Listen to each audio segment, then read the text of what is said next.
Hey everybody, welcome back to the channel. Today we're just going to do a quick impromptu video about something that's newsworthy. I usually don't like reporting on this. I didn't do a video on it yesterday just because I had stuff planned, but again, it is newsworthy.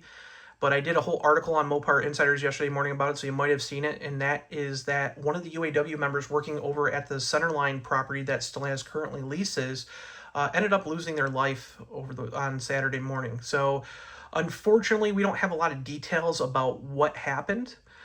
They're investigating it right now. But if you're familiar with the Centerline property, this was the headquarters for Mopar for a number of years.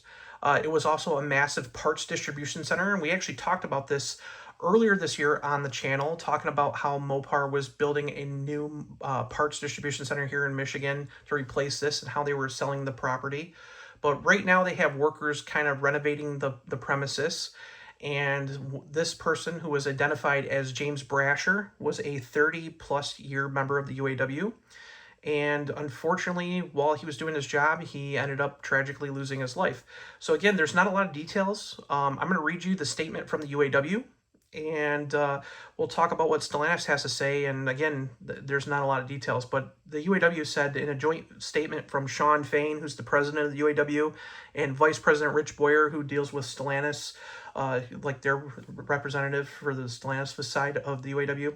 Basically, they said this morning at Stellantis' Mopar Division Centerline National Parts Facility in Centerline, Michigan, our UAW family lost a longtime member, James Brasher. Brasher was a 30-plus year UAW member in labor working on a renovation project at the PDC, or Parts Distribution Center, when the incident occurred. A member of our union went to work today expecting to complete his shift and return home to his loved ones, but sadly that will not happen.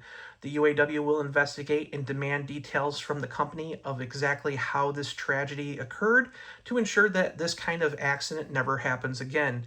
Our entire UAW family mourns with James Brasher's family and will support them every possible way we can. Our focus is to make certain that every UAW member and every American worker knows that they are safe on the job. On behalf of the UAW, we extend our heartfelt condolences to the family of James Brasher, its loved ones, and the members of UAW Local 1248. So that was the local that he was part of. So Stellantis actually released a quick statement. Basically, it's very simple, but they said, our heartfelt condolences go out to the family, friends, and coworkers of an employee who was involved in a fatal workplace accident on August 1st at the Centerline location leased by Stellantis.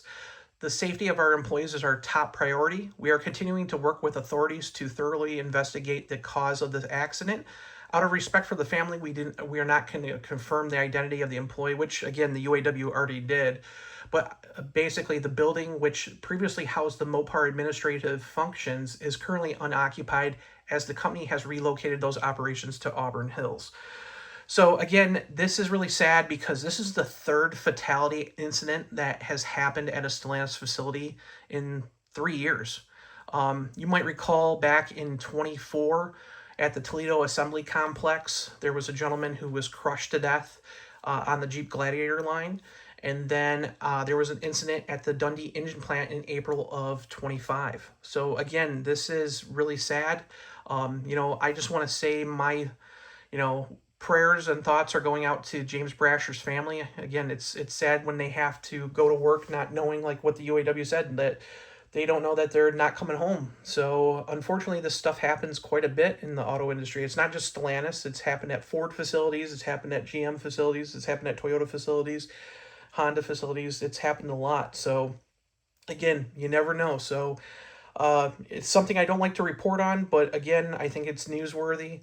So hopefully in the next few weeks, if not a couple months, we'll find out what happened, and hopefully we'll find out, how what they're gonna do to solve the issue from not happening again. So anyways, just be safe out there, and I will see you guys in the next video.